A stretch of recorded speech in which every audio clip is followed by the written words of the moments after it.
Hi, இன்றைக்கி நம்ம பார்க்க போகிறது ஈஸியான மீல் மேக்கர் கறி தான் பார்க்க போகிறோம்.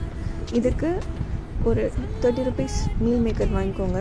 அதை நல்லா பாயில்டு வாட்டர் ஒரு லிட்டர் தண்ணியில் பாயில் பண்ணி அதில் இந்த மீல் மேக்கர் போட்டு உப்பு போட்டு ஒரு 5 மினிட்ஸ் கொதிக்க விட்டுருங்க. கொதிச்சதுக்கப்புறம் அதை ஆஃப் பண்ணிவிட்டு நல்லா சில் வாட்டரில் ஒரு 2-3 தடவை அலசிட்டு அதை நல்லா புழிஞ்சு வச்சுருங்க. கடாயில் ஒரு 2 ஸ்பூன் எண்ணெய் விட்டு சோம்பு பட்டை கிராம்பு போட்டு தாளிச்சிட்டு ஒரு பெரிய வெங்காயம் நறுக்குனது அதையும் போட்டு நல்லா வதக்கிட்டு ஒரு ஸ்பூன் இஞ்சி பூண்டு, அதுக்கப்புறம் ஒரு 2 தக்காளி போட்டு நல்லா வதக்கிடுங்க. வதக்குனதுக்கப்புறம் புளிஞ்சு வச்ச மீல் மேக்கரையும் அதில் போட்டு 1 ஸ்பூன் மிளகாய்த்தூள், 1 ஸ்பூன் மல்லித்தூள் போட்டு நல்லா வதக்கிட்டு அதிலேயே ஒரு 1.5 டம்ளர் தண்ணியை ஊற்றி நல்லா கொதிக்க விடுங்க. அதுக்கப்புறம் ஒரு மூடி போட்டு 5 மினிட்ஸ் அப்படியே கொஞ்சம் லோ ஃப்ளேமில் வச்சுருங்க.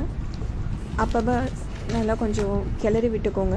கிளறி விட்டு ஒரு 5 மினிட்ஸ் கழித்து திருப்பி ஒரு தடவை கிளறி விட்டு திருப்பி ஒரு 2 to 3 மினிட்ஸ் வச்சுட்டு நல்லா கொத்தமல்லி தழை போட்டிங்கன்னா நம்மளோட மீல் மேக்கர் கறி ரெடி.